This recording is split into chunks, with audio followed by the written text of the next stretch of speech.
Hello Mark, I'm Jessie Wu Guanyi from sophomore class. My student number is S044153. The title of the speech is How to Speak Up for Yourself by Adam Galinsky. Speaking up is hard to do. I understood the true meaning of this phrase exactly 1 month ago when my wife and I became new parents. It was an amazing moment. It was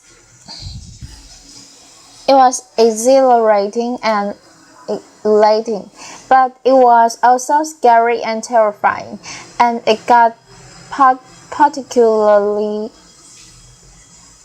terrifying when we got home from the hospital and we were unsure whether our little baby boy was getting enough nutrients from breastfeeding, and we wanted to call our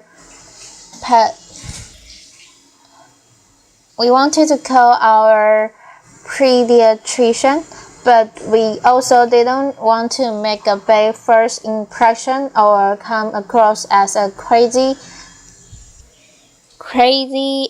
neurotic parent. So we worried and we waited. When we got to the doctor's office the next day, she immediately gave him formula because he was pretty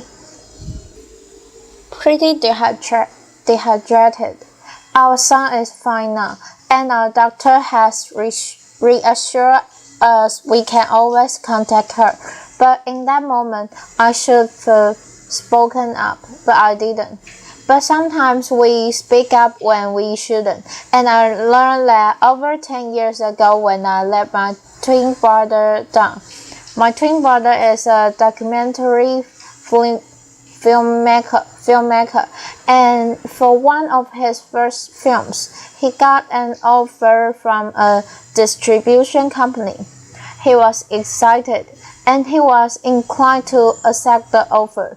But as a negotiations researcher, I insisted he make a counter-offer, and I helped him craft the perfect one.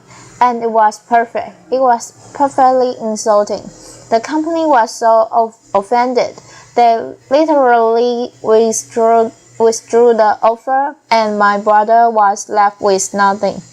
And I've asked people all over the world about this dilemma of speaking up. When they can assert themselves, when they can push their interest, when they can express an opinion, when they can make an ambitious ask.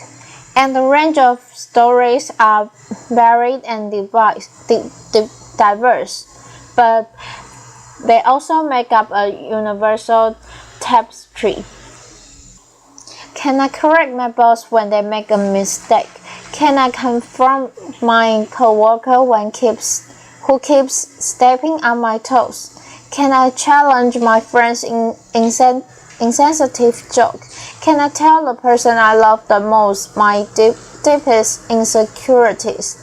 And through these experiences, I've come to recognize that each of us have something called a range of acceptable behavior. Now, sometimes we're too strong. We push ourselves too much. That's what happened with my brother. Even making an offer was outside his range of acceptable behavior. But sometimes we're too weak. That's what happened with my wife and I. And this range of acceptable behaviors, when we stay within our range, we're rewarded. When we step outside that range, we get punished and in a variety of ways. We get dismissed or demeaned or even ostracized, or we lose the race or that promotion or that deal. Now, the first thing we need to know is what is my range. But the key thing is our range isn't fixed. It's actually pretty dynamic. It expands and it narrows based on the context. And there's one thing that determines the range more than anything else, and that's your power. Your power determines your range. What is power? Power comes in lots of forms. In negotiations, it comes in the form of alternatives. So my brother had no alternatives. He lacked power. The company had lots of alternatives. They had power. Sometimes it's being new to a country, like an immigrant, or new to an organization, or new to an experience, like my wife and I as new parents. Sometimes it's at work, where someone's the boss and someone's the subordinate. Sometimes it's in relationships, where one person's more invested than the other person. And the key thing is that when we have lots of power, our range is very wide. We have a lot of leeway in how to behave. But when we lack power, our range narrows. We have very little leeway. The problem is that when our range narrows, that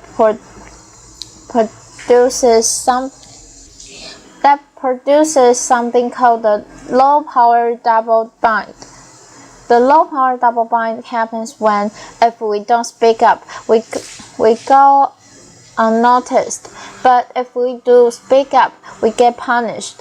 Now, many of you have heard the phrase the double bind and connected it with one thing, and that's gender.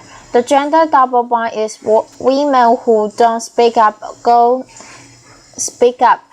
unnoticed, and women who do speak up get punished.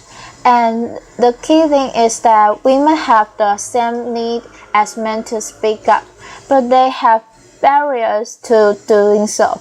But when my research has shown over the last 2 decades is that what looks like a gender difference is not really a gender double bind. It's a really a low power double bind. And what looks like a gender difference are really often just power differences in disguise. Oftentimes we see a difference between a man and a woman or men and women, and think biological cause. There's something fundamentally different about the sexes. But in study after study, I've found that a better explanation for many sex differences is really power. And so, it's the low power double bind. And the low power double bind means that we have a narrow range and we lack power. We have a narrow range and our double bind is very large. So we need to find ways to expand our range. And over the last couple decades, my colleagues and I have found 2 things really matter. The first, you seem powerful in your own eyes. The second, you seem powerful in the eyes of others. When I feel powerful, I feel confident, not fearful. I expand my own range. When other people see me as powerful, they grant me a wider range. So we need tools to expand our range of acceptable behavior. And I'm going to give you a set of tools today. Speaking up is risky, but these tools will lower your risk of speaking up. The first tool I'm going to give you to discover in negotiations an important finding. On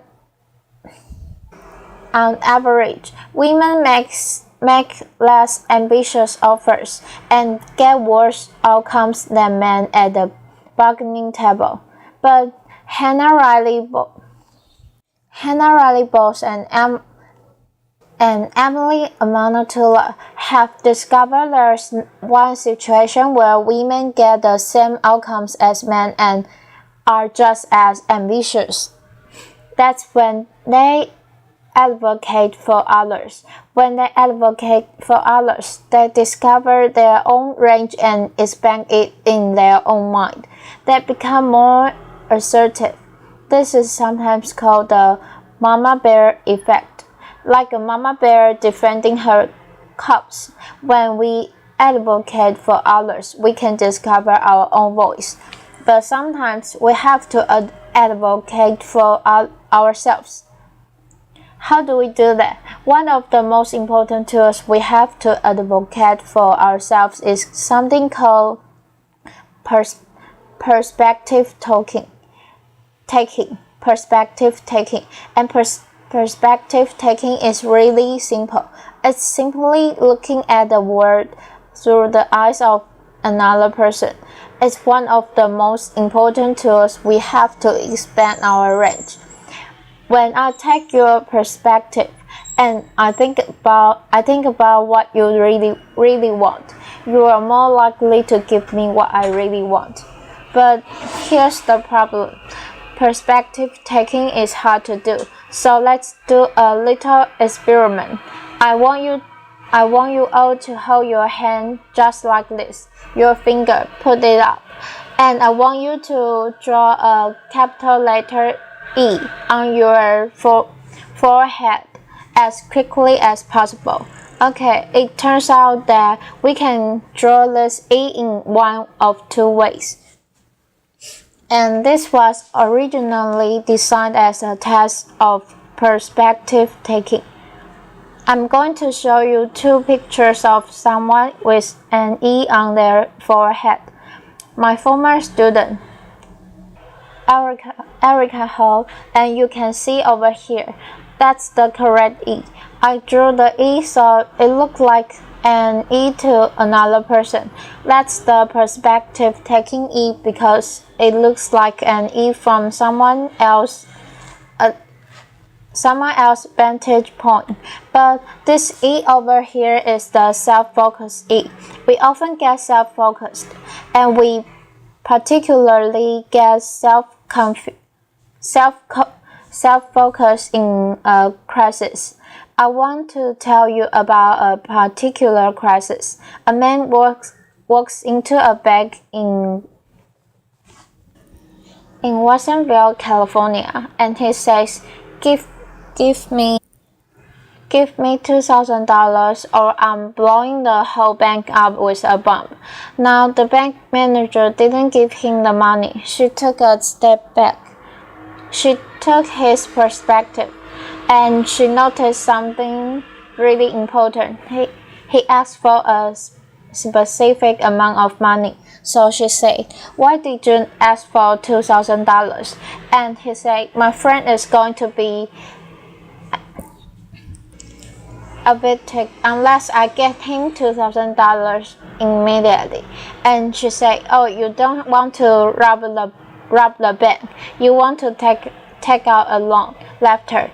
"Why don't you come back to my office and we can have you fill out the paperwork?" Left her.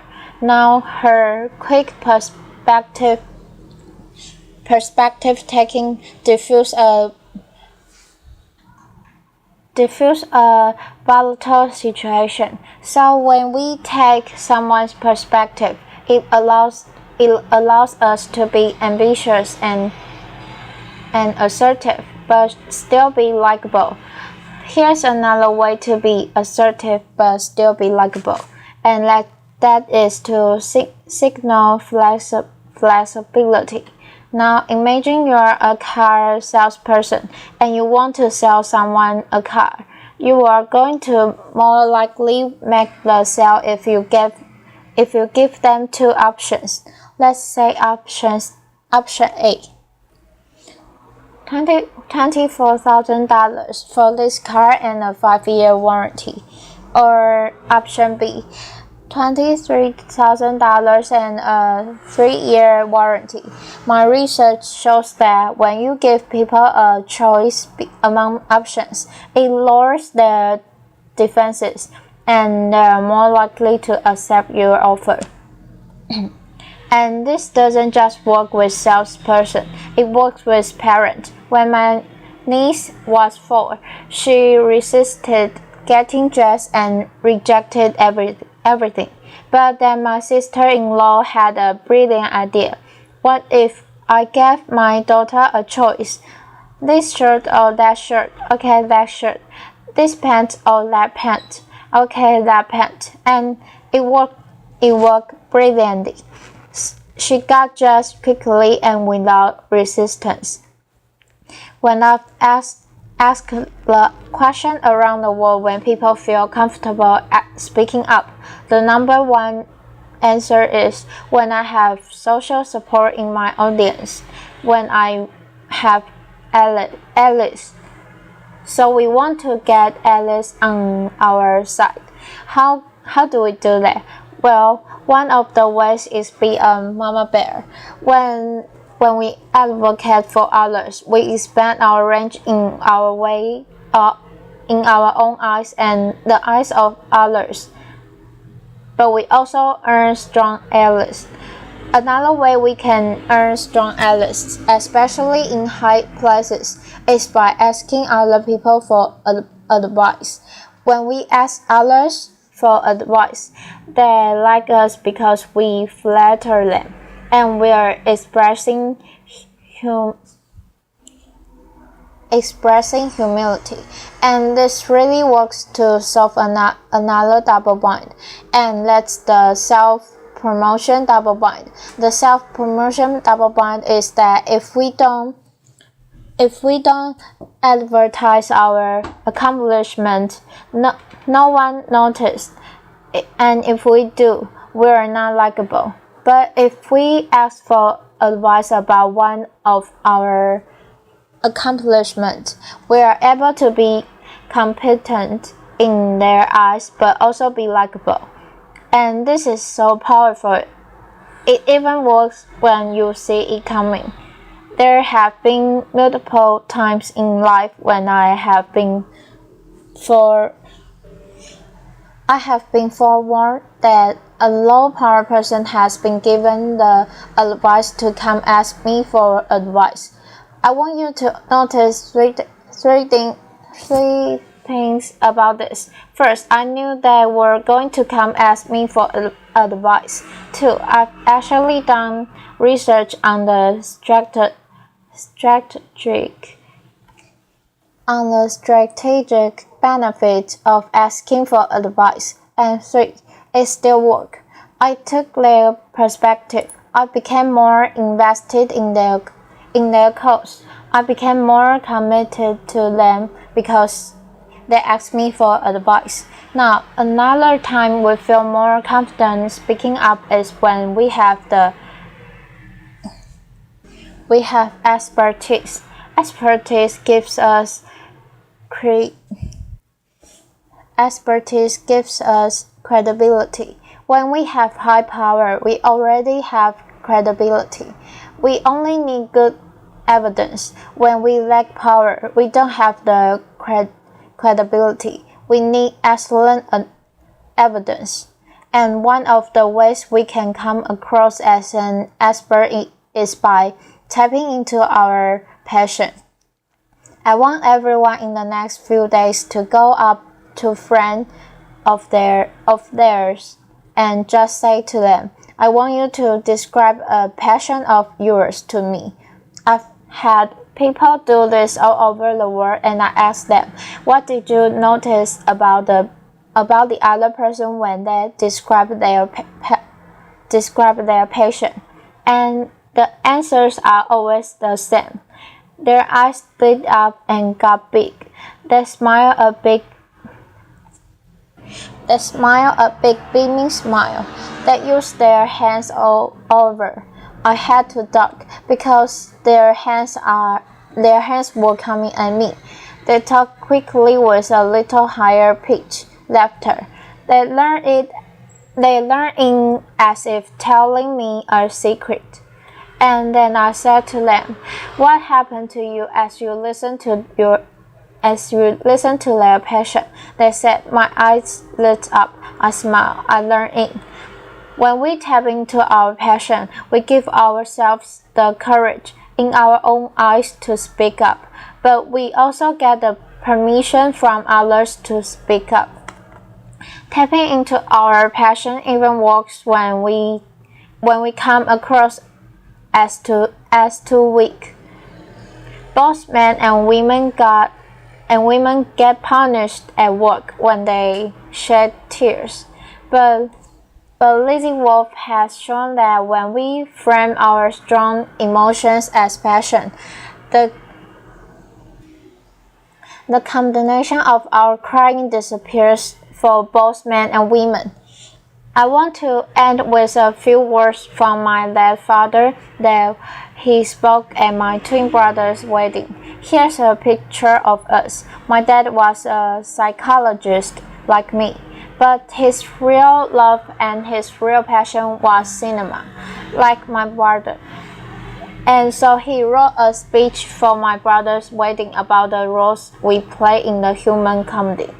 And he said, the lighter your touch, the better you become at improving and enriching your performance. Those who embrace their roles and work to improve their performance grow, change, and expand themselves. Play it well, and your days will be mostly joyful. What my dad was saying is that without being assigned ranges and roles in this world, but he was also saying the essence of this talk. Those roles and ranges are constantly expanding and evolving. So when a sense calls for it, be a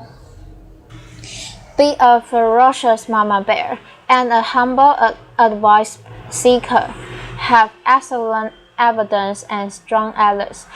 Be a passionate perspective taker, and if you use those tools, and each and every one of you can use these tools, you will expand your range of acceptable behavior, and your days will be mostly joyful. Thank you. Applause.